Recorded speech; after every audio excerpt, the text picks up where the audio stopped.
Planet kita adalah planet yang hampir seluruh permukaannya ditutupi oleh air, sekitar 71,1%.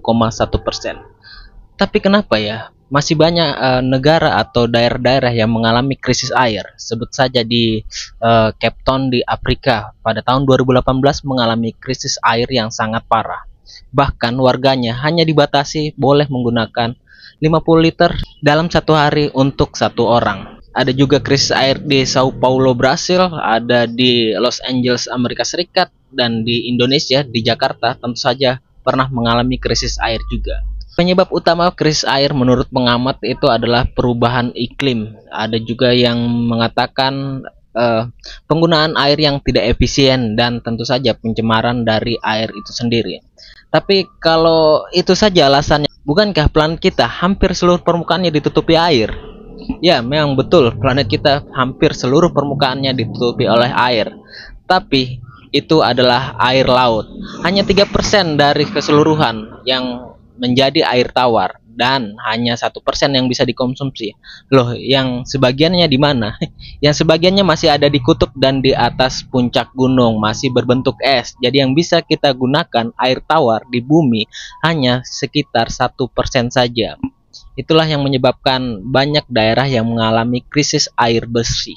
Lantas timbul pertanyaan, kenapa kita tidak mencoba saja untuk mengkonsumsi air laut? Yang begitu banyaknya air laut, jika bisa kita konsumsi, tentu saja kita tidak akan pernah mengalami krisis air. Inilah penyebab mengapa air laut tidak bisa kita konsumsi. Yang pertama, tentu saja, kalau kita meminum air laut atau mengkonsumsi air laut secara berlebihan, kita akan mengalami dehidrasi karena air laut mempunyai kandungan garam yang sangat tinggi, di mana diketahui garam itu bisa mengikat air atau menarik air. Jadi, jika kita mengkonsumsi air laut yang begitu banyak, air yang berada di sel kita akan ikut terikat pada garam yang kita konsumsi ini. Jadi tubuh kita hanya bisa memproses kandungan garam yang secukupnya. Jika kandungannya terlalu besar, itu akan membuat tubuh kita mengalami dehidrasi. Dan yang kedua, ginjal kita memang bisa menyaring kadar garam dalam tubuh kita, tapi tidak sebanyak juga kalau kita mengkonsumsi air laut sebagai kebutuhan air kita sehari-hari. Ginjal kita akan jebol, bos. Dan faktor berikutnya, air laut itu masih mengandung banyak bakteri atau mikroorganisme yang mungkin saja tidak bisa masuk di tubuh kita, bisa saja menyebabkan penyakit atau berbagai macam gangguan pada tubuh kita. Itulah alasan kenapa kita tidak bisa mengkonsumsi air laut. Lalu muncul pertanyaan, jika memang air laut tidak bisa dikonsumsi, bisakah air laut diolah sehingga menjadi air tawar dan bisa kita konsumsi setiap hari? Jawabannya bisa. Bagaimana caranya? Yang diketahui itu ada dua proses. Simpelnya, untuk mengkonsumsi air laut itu hanya memerlukan sebuah metode di mana bisa kita memisahkan garam dan air itu sendiri. Jadi air laut kita keluarkan garamnya, terus airnya bisa kita konsumsi. Itu mempunyai dua cara, yaitu dengan cara mendidihkan, di mana kita ketahui titik didih air dan titik didih garam itu berbeda. Jika air hanya memerlukan 100 derajat Celcius untuk titik didihnya, garam memerlukan sekitar 1400 derajat Celcius untuk mendidihkan sebuah garam.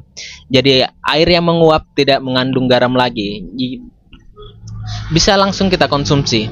Dan cara yang kedua adalah dengan menyaringnya. Air laut kita saring untuk memisahkan garamnya agar airnya bisa kita konsumsi. Sesimpel itu.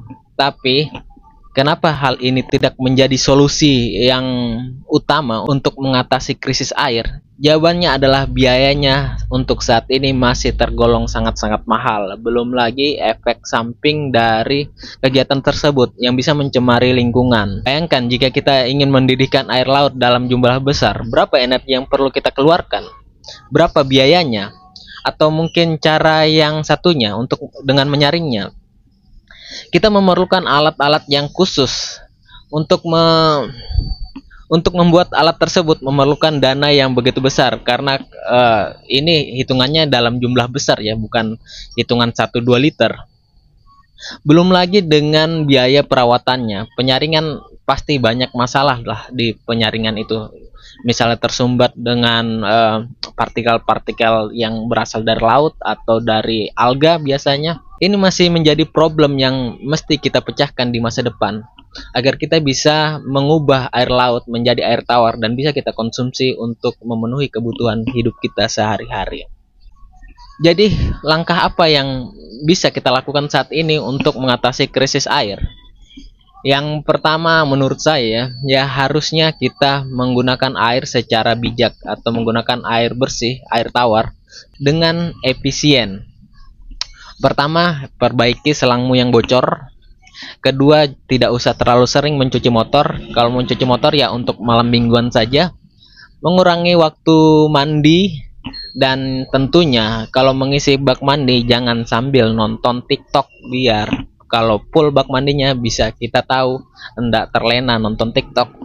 Oke, sekian saja video kali ini, mudah-mudahan bermanfaat. Jika menarik silahkan subscribe dan nyalakan lonceng notifikasinya. Dadah.